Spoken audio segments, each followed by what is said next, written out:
स्वामीजी गोटे बड़ प्रश्न समस्त पाखे अच्छे समस्ते कहते आम जाचु कि कहीं जानी ना से प्रश्नटा है भगवान कौन भगवान कहले आम कौन बुझा भगवान कौटी अच्छा भगवान केमितिका किए कौच मंदिर अच्छा किए कौच मस्जिद रे किए कौच गिर्जा रे किए कहते सी आकार किए कहते सी निराकार किए कहते भगवान गोटे इमेज किए कहते सी पूर्ण सी सबुठी अच्छा माने बहुत कन्फ्यूजन भगवान को नहीं शास्त्राकार मान मध्य युद्ध साधु सन्यासी मान मध्य बाकी तंडा भगवान को नहीं युद्ध मध्य लगी जाऊँगी माने सारा समाज सारा पृथ्वी यही प्रश्न धुंदी हो साधारणतः साधु सन्यासी मानक लोक मैंने जानते साधु सन्यासी मान पाखे प्रश्नर उत्तर अच्छी जो मैंने गेरुआ वस्त्र पिंधती सारा जीवन को यही मार्ग से माने लगे से पाखे उत्तर अच्छी बोली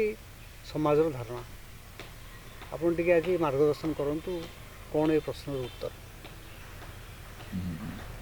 बहुत सुंदर प्रश्न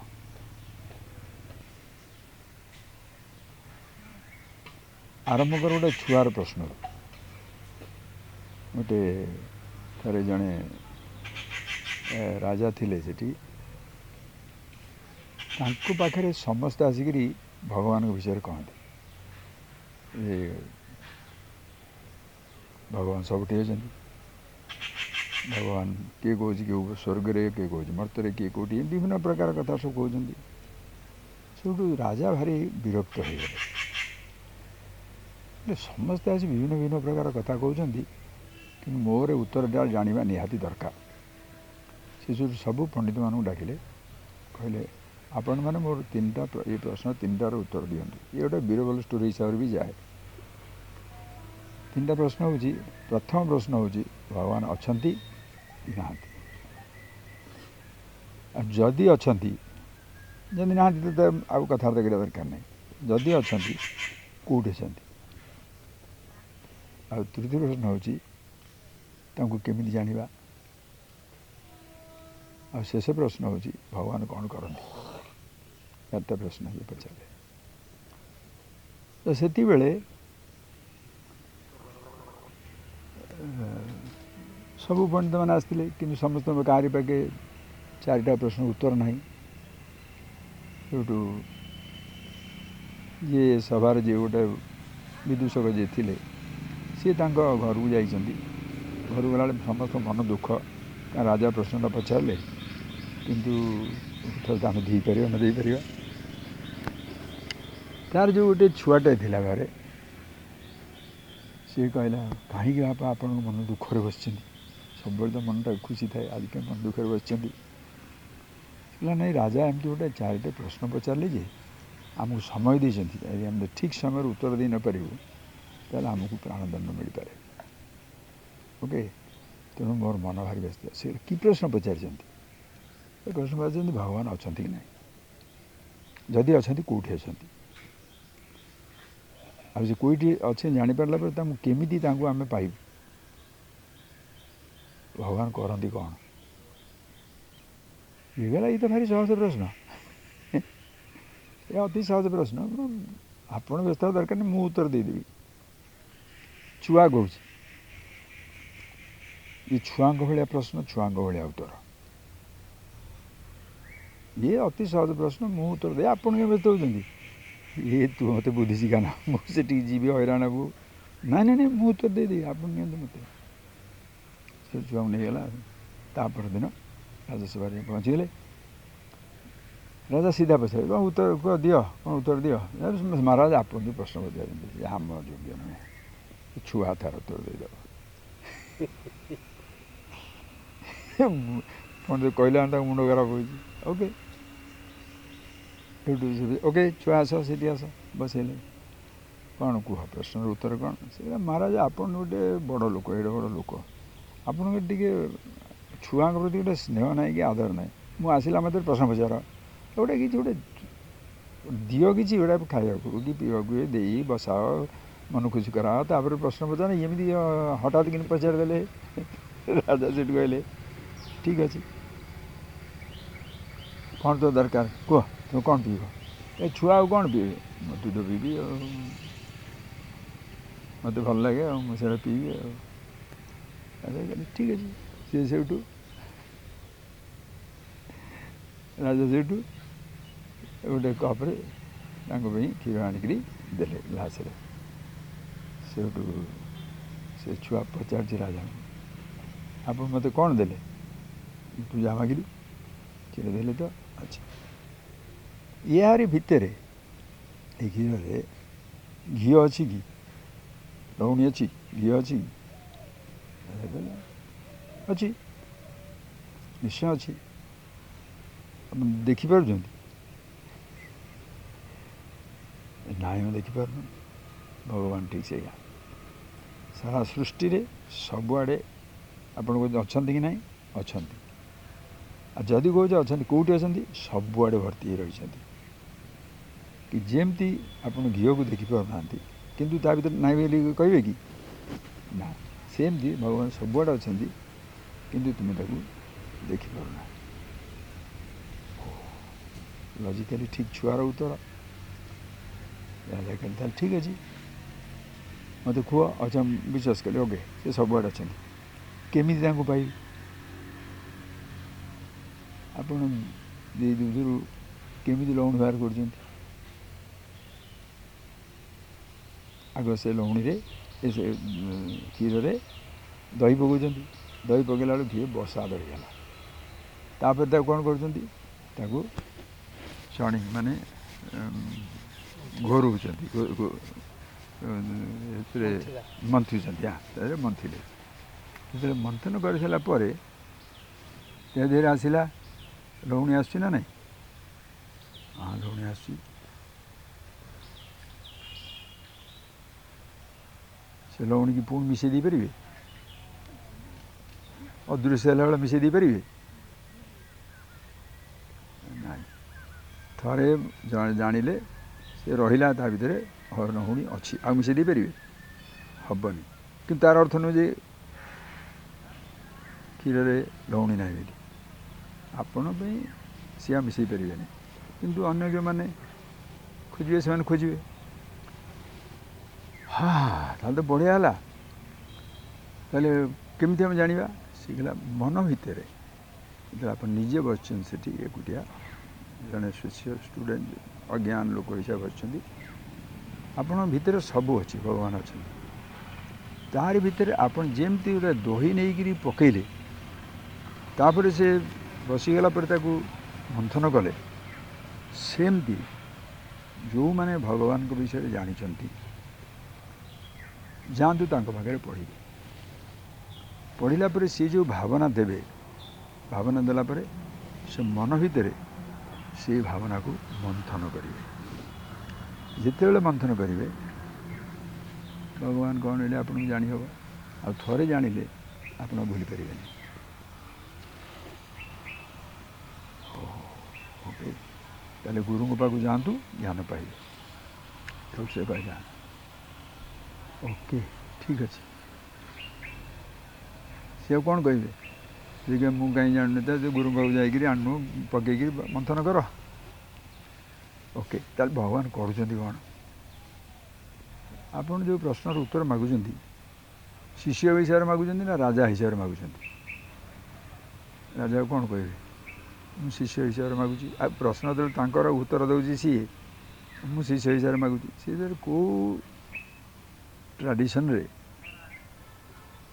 ସଂସ୍କୃତିରେ ଗୁରୁ ବସିବ ଉପରେ, ଶିଷ୍ୟ, ଗୁରୁ ବସିଛନ୍ତି ତଳେ, ଠିଆ ହେଇଛନ୍ତି ତଳେ, ଶିଷ୍ୟ ବସିଛନ୍ତି ସିଂହାସନ ଉପରେ, ପ୍ରଶ୍ନ ଉତ୍ତର ହେଉଛି।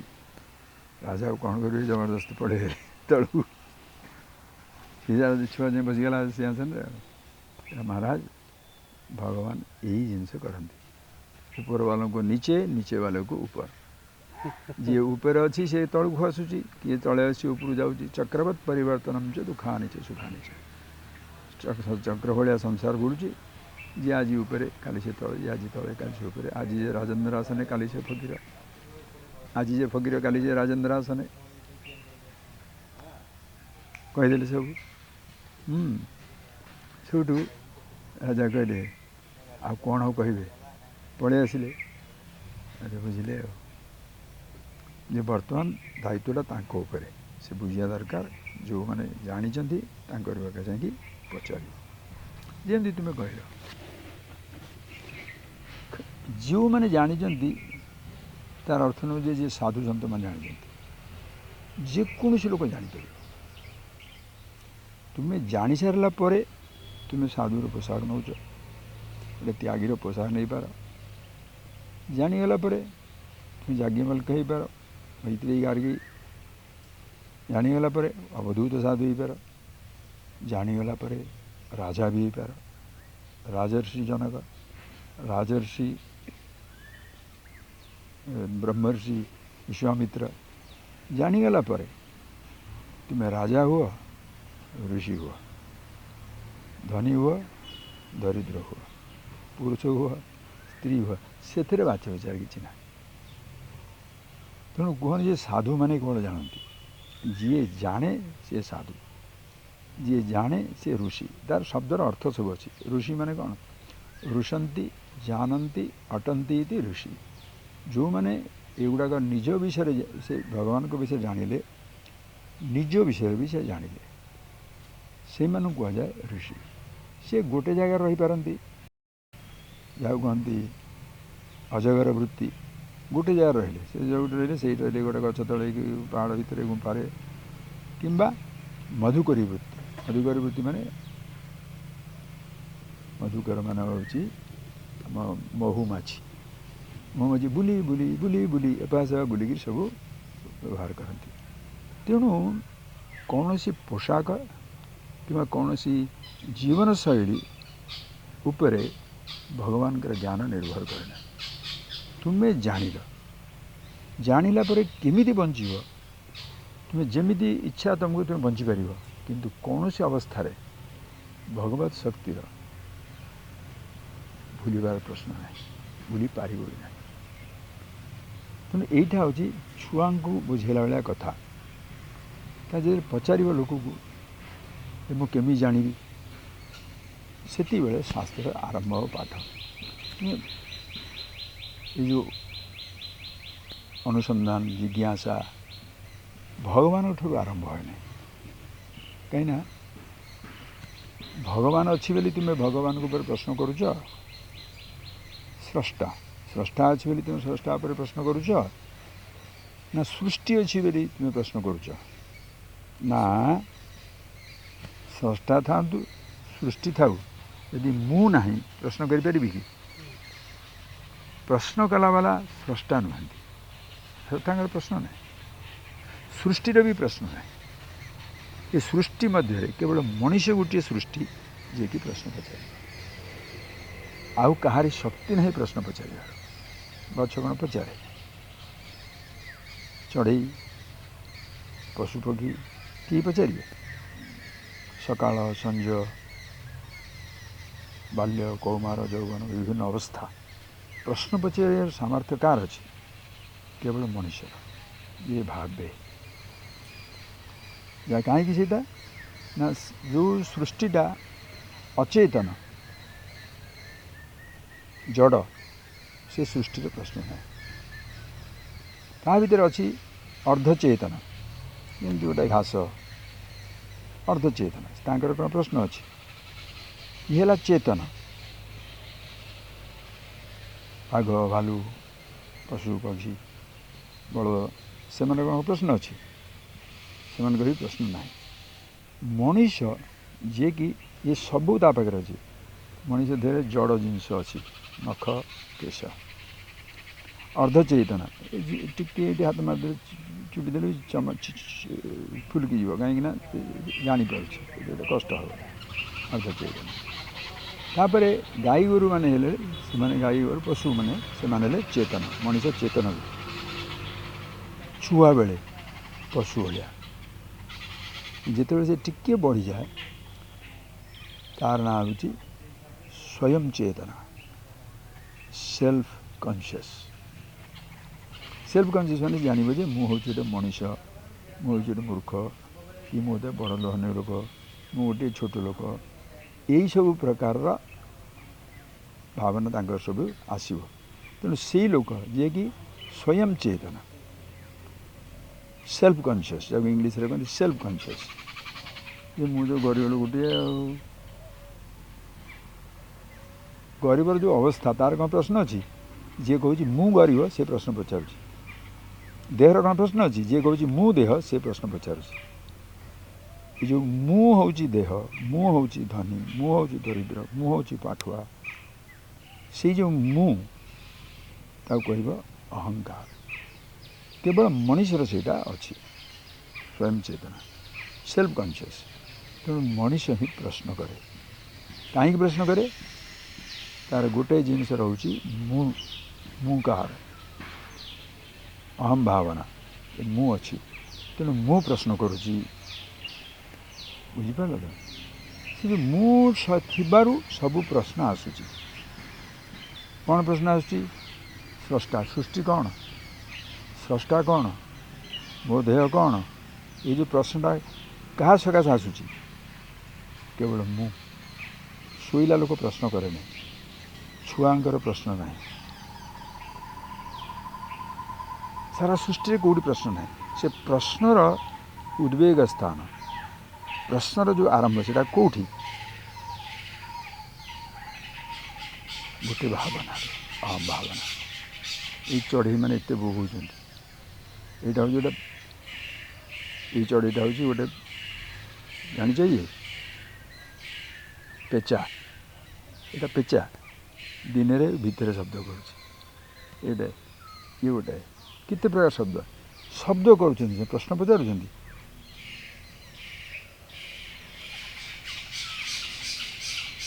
कहीं प्रश्न पचार सबू मनीष ही प्रश्न पचार कहीं बहुत मनीष भी पशु जातीय माने कौन आहार निद्रा भय मैथुनम च सामान्य मेद पशु भी नारायण से पशु जमती आहार से खाऊँगी भोक हो खाऊँगी निद्रा कुकुर भी शोची मनीष भी शोची भय कुकुर बड़ कुकुर को भय कर बाघ को भय कर छोट मनीषटा बड़ मनीष को शक्तिशाली मनीष को सी भय कर मैथुन कुकुर छुआ जन्म करुँच मनीष भी छुआ जन्म कर तफात रहा कौन धर्म ही तेषाम अधिको विशेषा धर्म माने कौन ये जो भावना सब यहाँ भूल यहाँ ठीक ये जिनसा कौन युवा हूँ तार लक्षण जी भी प्रश्न पचार से केवल प्रश्न पचार खाली पचार से कौन पचार ये सृष्टि कौट आसला अच्छा सृष्टि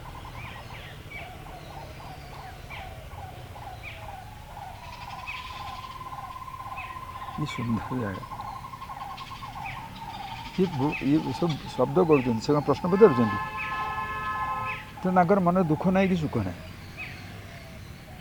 से सृष्टि पचार सृष्टि कहीं अच्छी सृष्टि सकाशे मुझे सृष्टि कथा पचार ना स्रष्टा सकाशे मुझे स्रष्टा कथा पचार ना भगवान को ईश्वर कथा पचार ना मु अच्छी बोली मु प्रश्न पचार प्रथम प्रश्न हम मु किए ओके किंतु तुम्हें दुईटा प्रकार प्रश्नर उत्तर पाइब मु किए जानिले प्रश्नर उत्तर पाइब भगवान किए जानिले भी तुम प्रश्नर उत्तर पाइब जमती कि गोटे बिंदु आम स्ट्रेट जा भगवान को जमी गोटे बिंदु गोटे पानी गोटे छोट ठोपा सी हताशिया हो मुहे सब बुड़ी जाऊँ मरी जाऊँ गोटे गुरु आसी कहले अरे तू बुड़ूनु तू कौन गोटे ठोपा ठोपा नुह तोर आकार उपरे पानी तले पानी मझे पानी तू पानी ना ठोपा हाँ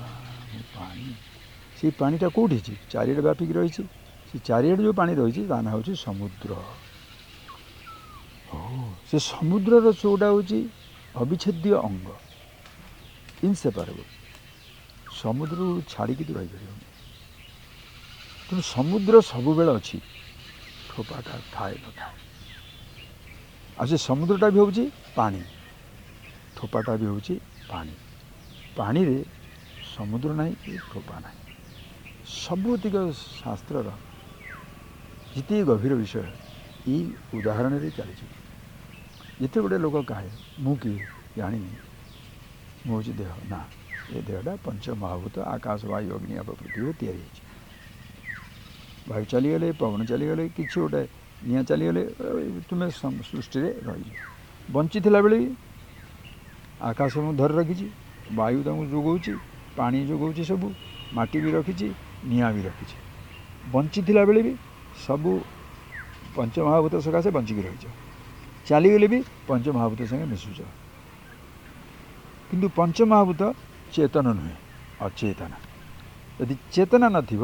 पंचमहाभूत किसी ना जिते गोटे देहर चेतना अच्छी जीव जिते सबु देहर चेतना अच्छी ईश्वर यदि तुम्हें जमी ठोपा पानी जानला मु हूँ पानी सठा से जानला से खाली तुम ईट नहीं सबुआड़े अच्छी आ से सबुआड़े जो पानी रहा ताकू यदि गोटे तार ना दब से समुद्र से नुहे ठोपा तो समुद्र कुह चिंता ना पानी कुह चिंता ना किंतु ठोपा कुह बिंदुटे कुह आ समुद्र ना नहीं ना मरीज कारण सीमित समुद्र है असीम पानी भी कहले असीम पानी कुह समुद्र कुह चिंता ना भगवान कुह कि निर्गुण ब्रह्म सगुण ब्रह्म ईश्वर कुह निर्गुण पानी कुह चिंता ना किंतु ठोपा कहला माने चिंता सेमती जिते तुम निजक बुझ जे मु हूँ खाली पंचमहाभूत शरीर तो नुहे ता भर चेतना शक्ति भी अच्छी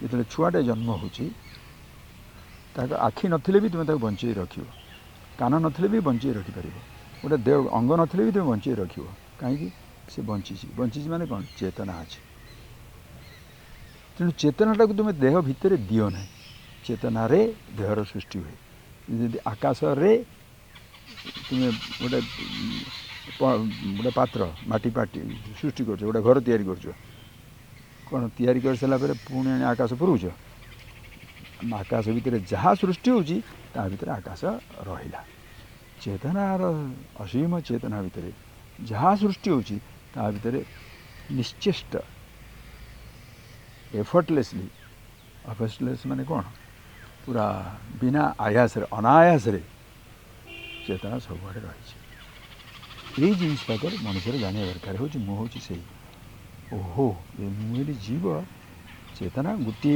पंचमहाभूत शरीर यदि जीव से चेतना सारा सृष्टि जगह जो रोचे ना हूँ ईश्वर तुम्हें समुद्र कह समुद्र टू बिंदु सिंधु बोली कह ठोपा सागर बोली कह सागर ठू अलग रही पार जिते मनीष मु चेतना बोली कह चेतना ठू अलग रही पार किंबा सारा सृष्टि ठू अलग रही पार कारण ये सृष्टि गोटे अविच्छेद्य अंश पंचमहाभूत ओके तेणु जदि गोटे लोक ईश्वर ठूर भी आरंभ करे भक्ति आरंभ करें समस्ते निजक प्रश्न करते तीन प्रकार प्रश्न जीवन में आसे से तीन प्रकार प्रश्न है तुम जो लोक तू तुम्हें निजक जाना चाह तार समय ना मत भोक हो दुख लगुच निजक जानी तार से समय ना ताकि पचारे तोर कौन दरकार मोर खुशी दरकार खुशीटा कौटी अच्छी सीटा को जब बतई दे पार आम बतईचु गोटे से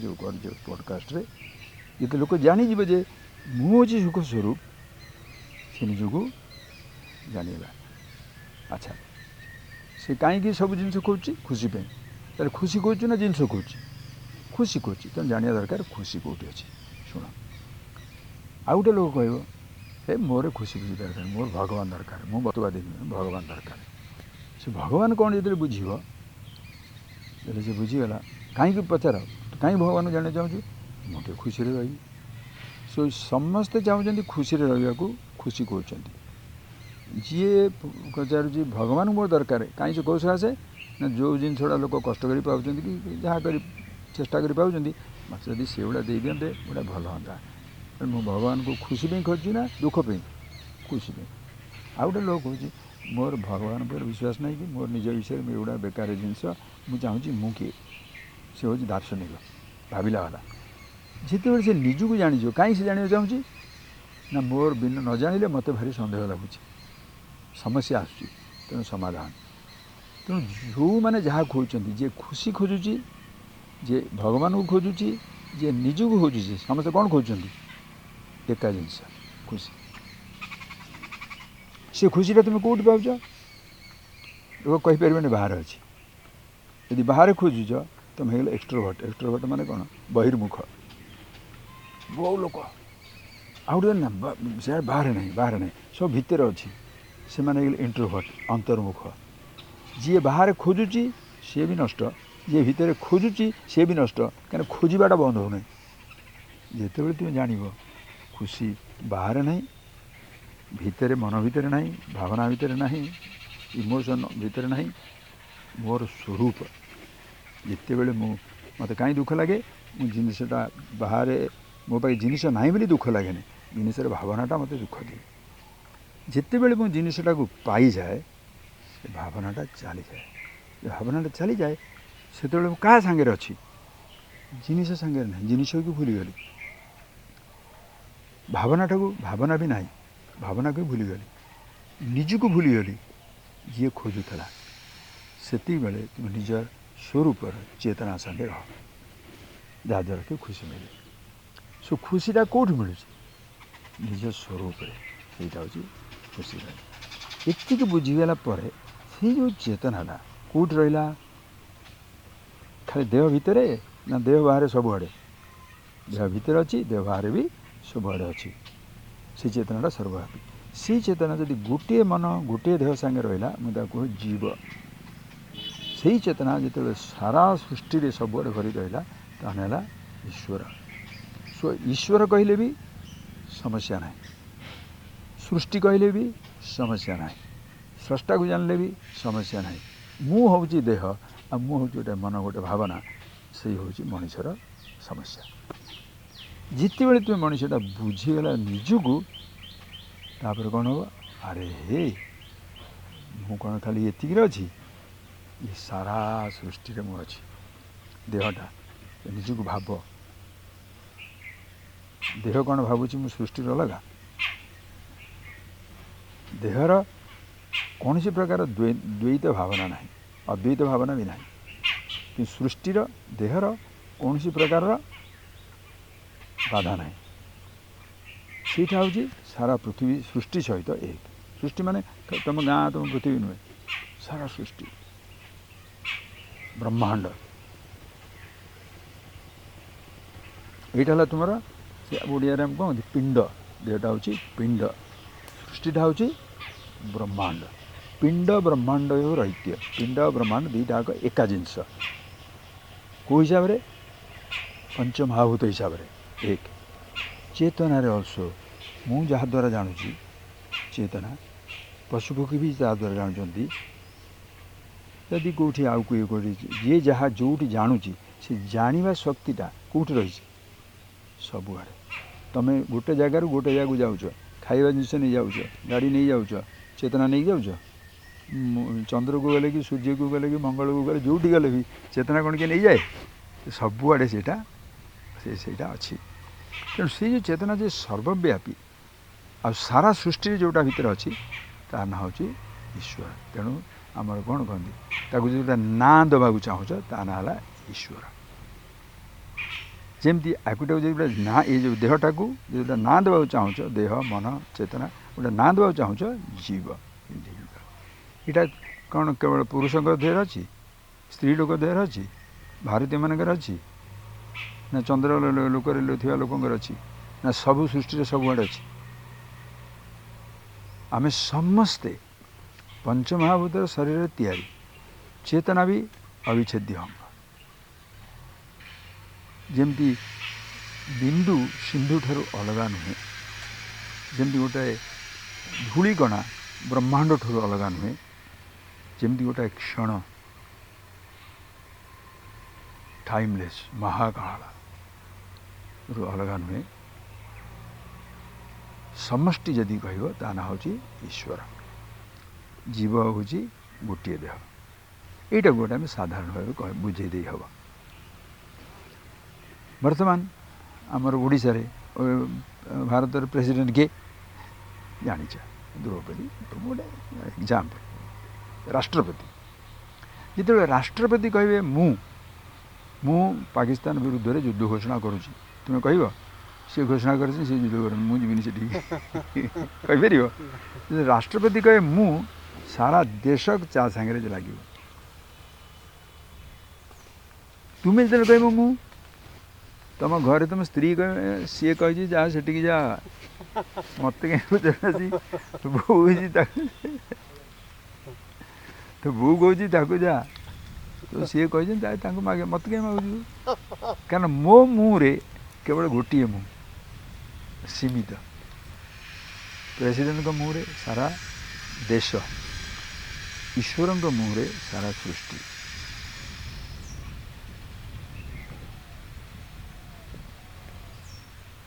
ଯେତେବେଳେ ଈଶ୍ୱର କହୁଛନ୍ତି ମୁଁ, ଅଲଗା ରହିଲା ଭଳିଆ ଶକ୍ତି କାହାରି ନାହିଁ।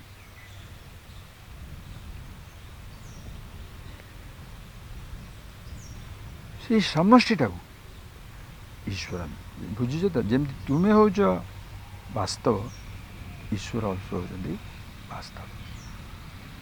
ତୁମେ ଗୋଟେ ପ୍ରଶ୍ନ ପଚାରିବା, ତାହେଲେ ଏତେ ରୂପରେ କାହିଁ ଦେଇଛନ୍ତି? ଭାରି କନଫ୍ୟୁଜନ୍ ଲାଗୁଛି, ଏତେ ରୂପରେ।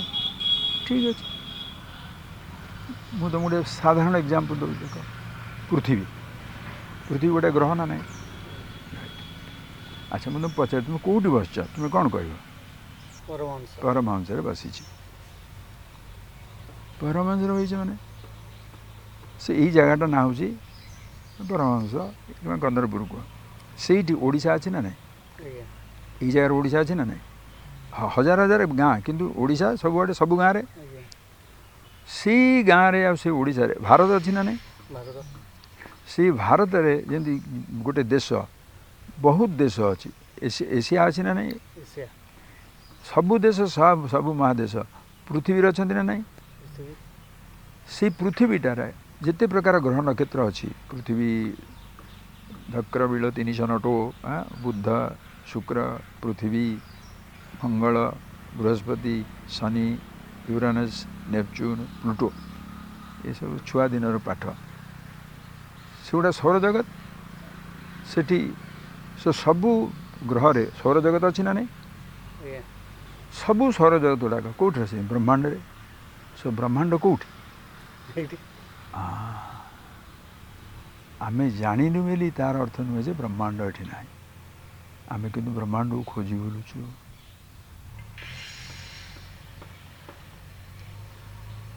ଆମେ ଭାବୁଛୁ କ'ଣ ନା ମୁଁ ବ୍ରହ୍ମାଣ୍ଡଠାରୁ ଅଲଗା, ମୁଁ ଖୋଜିବି, ମୁଁ ପାଇବି। ବ୍ରହ୍ମାଣ୍ଡକୁ ଖୋଜିବା ଦରକାର।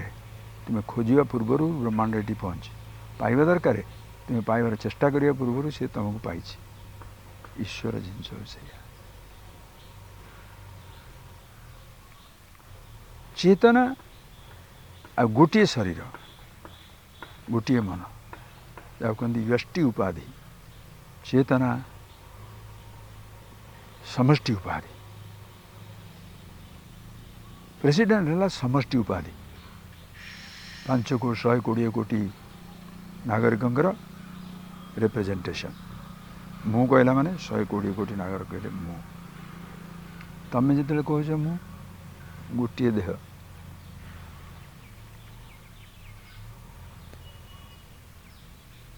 ତେଣୁ ତୁମ ଗାଁ ନାଁ କହିଲେ ବି ସେଇଠି ପୃଥିବୀ ରହିଛି ନା ନାହିଁ? ସୃଷ୍ଟି ଅଛି, ବ୍ରହ୍ମାଣ୍ଡ ବି ରହିଛି। ଯଦି ଦେହ ହିସାବରେ ଦେଖିବ ବ୍ରହ୍ମାଣ୍ଡ, ସେଇ ହିସାବରେ ଆମର 3ଟା ନାଁ ଦିଆଯାଏ। ଗୋଟେ ହେଉଛି ବିରାଟ ରୂପ। ବିରାଟ ରୂପ, ଅର୍ଜୁନ ଯେତେବେଳେ ବିରାଟ ରୂପ ଦେଖୁଛି, ସାରା ସୃଷ୍ଟି ତା ଭିତରେ ସେ ଦେଖୁଛି।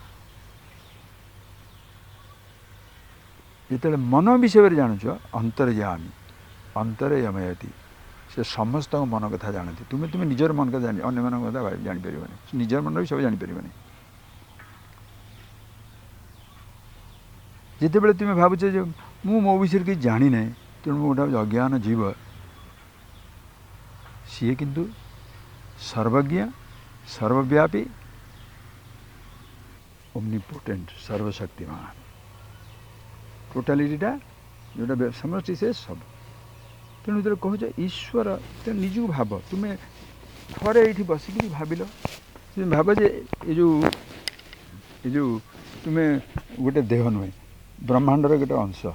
ଟିକେ ଭାବିପାରିବ? ଭାବିବାକୁ ଚେଷ୍ଟା କର। तार ना हूँ एक्सपांशन।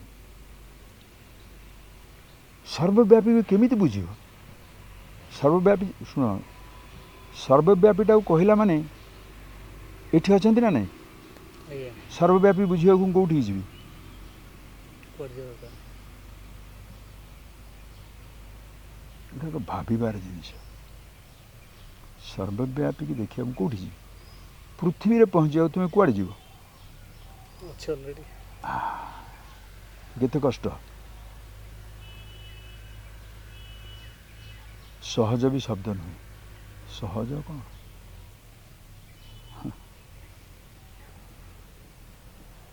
से सकाशे ये ज्ञान भी आमर सहज कहीं जानी सहज शब्दर अर्थ संस्कृत हूँ कौन जन्मना सहज आयते जन्म हेला बेलू तुम सब ज्ञान भी अच्छी ईश्वर भी अच्छा चेतना अच्छी तुम्हें सारा सृष्टि ठूँ अलग रहीपर जन्मना सहज आयते जन्म जमती गोटे ढेउ कि गोटे बिंदु समुद्र रु सृष्टि समुद्र रे रोची समुद्र को जाऊँगी राइट समुद्र रु आसिला समुद्र रे रहिला समुद्र को गला समुद्र ठू के अलग हो पार आ बिंदु कौन सिंधु खोज जदि खोजुच तार कारण हूँ अज्ञान मु जानी ना किंतु मु जानी ना केमी जानुच जाने से चेतना शक्ति जहाँ द्वारा तुम्हें जानुच सेटा को छाड़ी रही पार जन्मना सह जायते जमी घरटा तैयारी कले आकाश ता भर अच्छी पिलाटे जन्म होला बेलू चेतना ता भर अच्छी चेतना बदले ना छुआ दिन बुढ़ा जाए चेतनार बदल शक्ति ना किंतु देह बदल कि देह बदलीगला से कौन सृष्टि अलग हो जाऊँ मन बदलीगला तुम स्रष्टा ठू अलग हो जाऊँ सृष्टि स्रष्टारू कहीं अलग हो पारे ना तुम्हें चाहिए भी हो पार गप कहीदेवा बुझ सेमती जन विदूषक जे भारी प्रचंड लोक से राजा को थरे रागिगले राजा कहले मु तुमको मो राज्य निर्वासन करुच्ची रहीपर राज्य ये भगवान अपन महाराज आपन तो भगवान ठूर बड़ राजा मुंड आहरी खराब मुझे दंड दूसरी तुम मत तेलुची बुणिया भगवान ठू बड़ प्रमाण कर ना प्रकृत मुझे क्षमा कर दी था क्षमा भी देवी नहीं प्रमाण कर मु भगवान बड़ महाराज आप कौन कहते आप भगवान बड़ तो मुझे कहली प्रमाण कर कौन प्रमाण देवी महाराज आप भगवान बड़ परा आपड़ जहाँ करें कौन भगवान करें सी आहरी रागी कौन भगवान मुझे मु करदेवी कि भगवान करें सत कथा कह आपण मते आपण राज्य बाहर को निर्वासन विदा कर दे पारे भगवान तांकर उपस्थिति मते कौन सी प्रकार विदा करें ना इनफिनिटी फाइनाइट की विदा कर ना असीम सीमित को विदा करें जदि सीमित को से विदा करदेव भगवान भी सीमित हो कारण ये जी मोठू अलगा यदि भगवान ताठू भगवान ठूर अलग है कि आ गोटे कि जिनस अच्छी भगवान असीम ना सीमित तेणु तुम्हें चाहिए भी भगवान सृष्टि स्रष्टा तुम्हें न चाहिए भी सृष्टि स्रष्टा ये जोटा जिनसा इतने सुंदर जोटा आम जो बुझीचु शुणीचु बुझीचु बोली एत सहज तुम कहीदे लोक से कहले लोक साधारण बुझीपर लोक पचारे कौन एमती बुझेदे समस्त बुझीपारे सी हो पार नहीं तार गोटे दरकार तुम बुझार शक्ति दरकार किंतु तार आरंभ कौटी हम गोटे भगवान सारा सृष्टि अच्छा तेणु सेटा को तुम्हें क्या द्वारा रिप्रेजेंटेशन माने कौन क्या द्वारा प्रति देखी दे पार क्या द्वारा तुम्हें कह यहीटा को देखिले भगवान मन पड़े କେଉଁ ଜିନିଷକୁ ଦେଖିଲେ ଭଗବାନ ମନେ ପଡ଼ିବେ? ଆମେ କ'ଣ ଭାବୁ? सृष्टि स्थिति लय, ये सृष्टि करते करता ब्रह्मा, ये पालन करता विष्णु, संहार करता ईश्वर। सृष्टि स्थिति लय, किंतु ये जो तीन टा जिनिस करा जाइछि, सृष्टि करा से कोन सृष्टि स्रष्टा सृष्टि जे सृष्टि कर ब्रह्मा विष्णु महेश्वर से माने तमे ना देला से अछंती ना, से प्रिंसिपल गुड़ा सब अच्छी। शुण,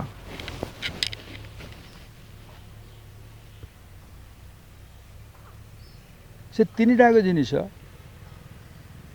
तीन टा नुहे, कारण सृष्टि स्थिति आ लय सबुड़ा एका थमरे होउछि। ये जो आम ये बसीचे यहाँ हूँ मनक यहाँ है वर्तमान, ओके भविष्य से आसूची, ओके यहाँ गोटे लाइन, यहाँ हूँ स्थिति,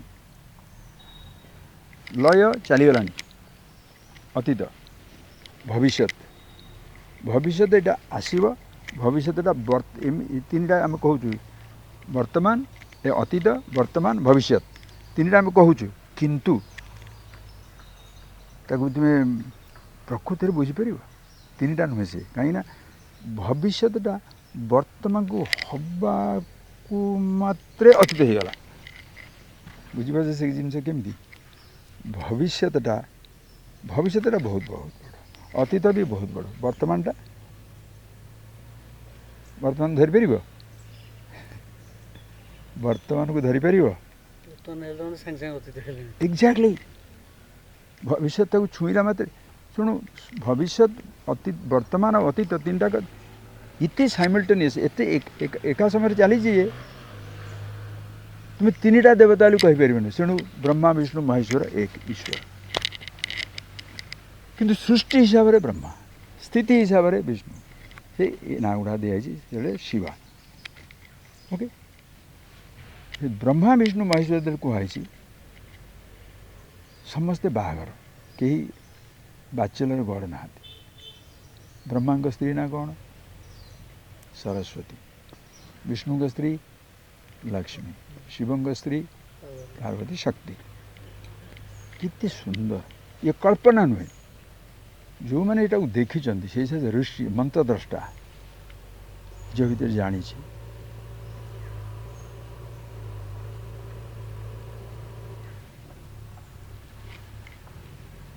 अब से किए कौच मंत्र ऋषि मैंने कौन जानते, किंतु ऋषि मान किए से ज्ञान देती हमको भगवान देते कहीं सृष्टिर आरंभ किए थिला,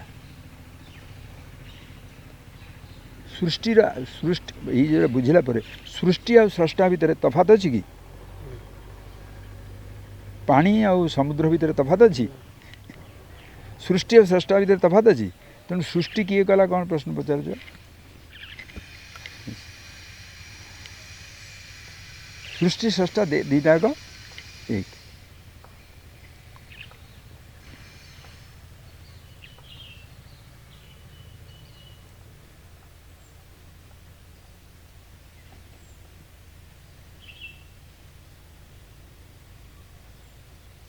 विष्णु व्यापकत्वाद विष्णु ये सबुआड़े व्यापी रही,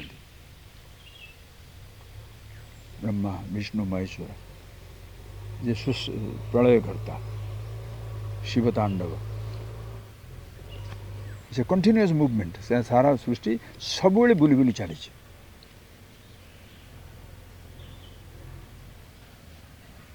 सृष्टि तांडव, स्थिति तांडव, प्रलय तांडव, everything is a dance, continuous movement, सब गुड़ा सब समय बुली चली बदली चली। कई जिन कईटा जिन गोटे जो ना देले यही जो गुड़ाक से तार भितर सबू शक्ति गुड़ाक गोटे नेका देवता रिप्रेजेंटेशन कराई। जल देवता, वायु देवता, अग्नि देवता, आकाश दिग देवता,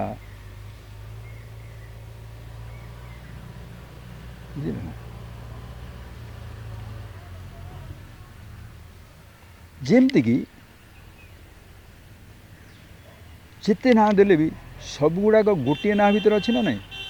କେଉଁ ନାମ ଧରି ଡାକିବି ତୁମକୁ ତୁମେ ଯେ ସର୍ବନାମ। ଯେଉଁ ନାଁ ଦେଲେ ବି ତା ଭିତରେ ଅଛି ନା ନାହିଁ। ଆଉ ନାମଟା ଅନାମ ଥିବାରୁ ନାମ ଦିଆହେଇଛି ନା ନାମ ଥିବାରୁ ଅନାମ ସୃଷ୍ଟି ହେଇଛି। ଗୋଟେ ତୁମେ ଯେକୌଣସି ଦୁନିଆରେ ଯେକୌଣସି ଜିନିଷ ତା ନାଁଟା ଆମେ ଦେଇଛୁ ନା ସେ ରାଇଟ୍। ତା ସୃଷ୍ଟିର ପ୍ରକୃତି କ'ଣ? ଅନାମ ଅରୂପ। ଭୀମ ବହି ଜିନିଷ ସବୁ ଆମର ବେଦ ଉପନିଷଦରେ ସବୁ ଏକ। ଆଚ୍ଛା, ଯଦି ଏତେ ଜିନିଷ ଦିଆ ହେଇଗଲା ତାହେଲେ ସବୁ ସାରା ସୃଷ୍ଟିରେ ହେଇଗଲା। ସୃଷ୍ଟିରେ ସବୁଆଡ଼େ ଈଶ୍ୱର ହେଲେ ତାକୁ କାହା ଦ୍ୱାରା ତୁମେ ଜଣେଇ ପାରିବ ଲୋକଙ୍କୁ? ମୁଁ ଗୋଟେ ଏକ୍ଜାମ୍ପଲ୍ ତୁମକୁ ଦେବି। ଓକେ, ତାହେଲେ କେମିତି ତାଙ୍କୁ କରିବା? ଦେଖ, ଗୋଟେ ପୃଥିବୀ ଆମେ ଛୁଆଦିନେ ପଢ଼ିଥିଲେ ସ୍କୁଲରେ।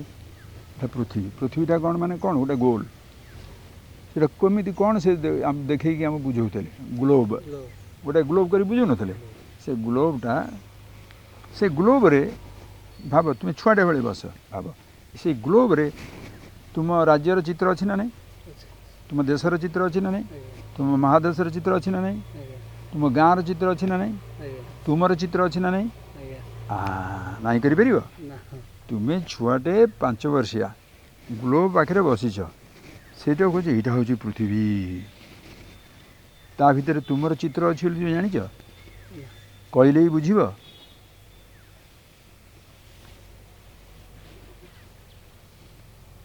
କହିଲେ ବି ବୁଝିବ ନାହିଁ, ସତ, କିନ୍ତୁ ଛୁଆ ବୁଝିବ, କାରଣ ତୁମର ସେ ଶକ୍ତି ଆସିନାହିଁ।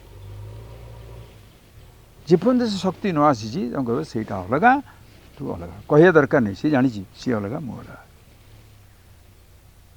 ସେଇ ପୃଥିବୀଟାକୁ ତୁମେ ଯଦି ରିପ୍ରେଜେଣ୍ଟ କରିବାକୁ ଚାହୁଁ, ମନେକର ତୁମେ ପଠେଇଲ ଗୋଟେ ଭଏଜର 2 ଯାଉଛି ଇଚ୍ଛା ମହାକାଶରେ, କୋଟି କୋଟି ମାଇଲ ଚାଲିଗଲାଣି। ସେଥିରେ ଦିଆହେଇଛି ପୃଥିବୀ ବିଷୟରେ କିଛି ଚିତ୍ର, କିଛି ଇନଫର୍ମେସନ୍। କ'ଣ ଦିଆହେଇଛି? କେଉଁ ଜିନିଷରେ ତୁମେ ପୃଥିବୀଟାକୁ ସେଠି ପ୍ରତିନିଧିତ୍ୱ କରାଇପାରିବ? କେଉଁଥିରେ? ପାଣି, ପବନ, ଶବ୍ଦ, କେଉଁ ଗଛ? ଯେକୌଣସି ଗଛ, ବାଲି, ମାଟି, କେଉଁ ଜାଗାର ବାଲି, କେଉଁ ଜାଗାର ମାଟି, ଯେକୌଣସି ଜିନିଷଟା ପୃଥିବୀ ଦ୍ୱାରା ପୃଥିବୀଟାକୁ ପ୍ରତିନିଧିତ୍ୱ କରିପାରିବ ନା ନାହିଁ? ସାରା ସୃଷ୍ଟି ଯଦି ଈଶ୍ୱର, ଏ ସୃଷ୍ଟିରେ କେଉଁ ଜିନିଷ ଈଶ୍ୱରଙ୍କର ପ୍ରତିନିଧିତ୍ୱ କରିପାରିବ? ସବୁ ଜିନିଷ। ତାହେଲେ ଜଳ, ସ୍ଥଳ, ଆକାଶ, ପାହାଡ଼, ପର୍ବତ, ନଈ, ଯାହା ଅଛି, ମରୁଭୂମି, ଗ୍ରହ, ନକ୍ଷତ୍ର ମଣ୍ଡଳ, ଯେକୌଣସି ବିଷୟରେ ଈଶ୍ୱରଙ୍କୁ ପ୍ରତିନିଧିତ୍ୱ କରିପାରିବ ନା ନାହିଁ? ତାହେଲେ କେଉଁ ଜିନିଷଟାକୁ ପୂଜିବ? ସବୁ। କିଏ ପୂଜା କରିବ? ସମସ୍ତେ। ସବୁ ସେଇ ପୂଜା କଲା ବାଲା, ସେଇ ପୂଜା ହେଉଥିବା ଜିନିଷ, ସେଇ ପୂଜା ଯେଉଁ ଜିନିଷ ଦେଉଛ ସେଇ। ବ୍ରହ୍ମାର୍ପଣମ୍ ବ୍ରହ୍ମ ହବି ବ୍ରହ୍ମାଗ୍ନୋ ବ୍ରହ୍ମଣାହୁତମ୍। ବୁଝିଛ? ତେଣୁ କେଉଁ ଜିନିଷରେ ତାଙ୍କୁ ତୁମେ ଇଏ କରିଦେବ, କ'ଣ କହିଲ, ପ୍ରତିନିଧିତ୍ୱ କରିପାରିବ? ସବୁ ଜିନିଷ। ତେଣୁ ଗଛକୁ ପୂଜା କରିବା ଖରାପ? ଗଛ ହେଉ, ପାହାଡ଼ ହେଉ, ପର୍ବତ ହେଉ, ଧୂଳି ହେଉ, ଚଢ଼େଇ ହେଉ, ସବୁ ସେ ଈଶ୍ୱର କହିଲା ମାତ୍ରେ ଆଉ କିଛି କହିବା ଦରକାର ନାହିଁ, କାରଣ ତା ଭିତରେ ସବୁ ରହିଲା ନାହିଁ। ପୃଥିବୀ କହିଲା ମାତ୍ରେ ସବୁ ଦେଶ ବିଦେଶ, ଗାଁ ଗଣ୍ଡା ସବୁ ରହିଲା ନା ନାହିଁ? ତୁମେ କହିବା ଦରକାର ପୃଥିବୀ ଆଉ ଭାରତ, ପୃଥିବୀ ଆଉ ମୋ ଗାଁ, କହିପାରିବ? ତେଣୁ ଈଶ୍ୱର ଆଉ କହିହେବ ନାହିଁ, ସେ କେବଳ ସବୁ। କେଉଁଥିରେ ରହିବ? ସବୁ ଜିନିଷ।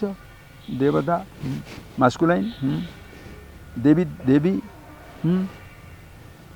ପଥର, ହଁ, ମାଙ୍କଡ଼, ହଁ, ଭାଲୁ, ଗଛ, ଡାଳ, ସବୁ କିଛି। ହଁ, ଏମିତି କୌଣସି ଜିନିଷ ନାହିଁ ଯିଏକି ଈଶ୍ୱରଙ୍କ ଠାରୁ ଦୂରେଇ ରହିପାରିବ।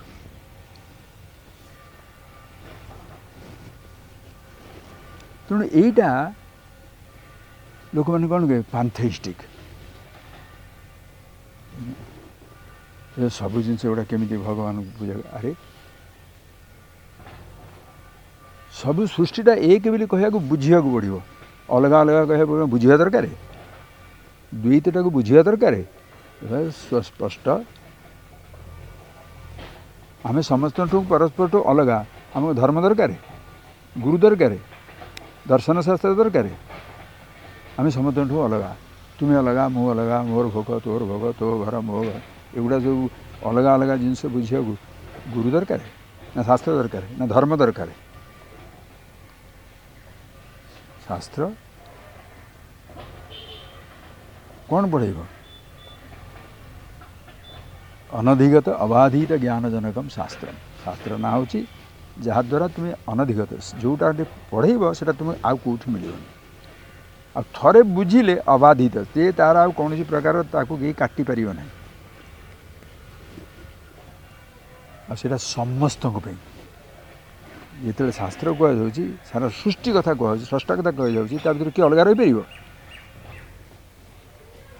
तेणु भगवान को कौ फर्म तुम्हें दब तुम्हें जो थे चाहिए भी कर किंतु भगवान को बुझा पूर्व प्रथम निजको बुझा।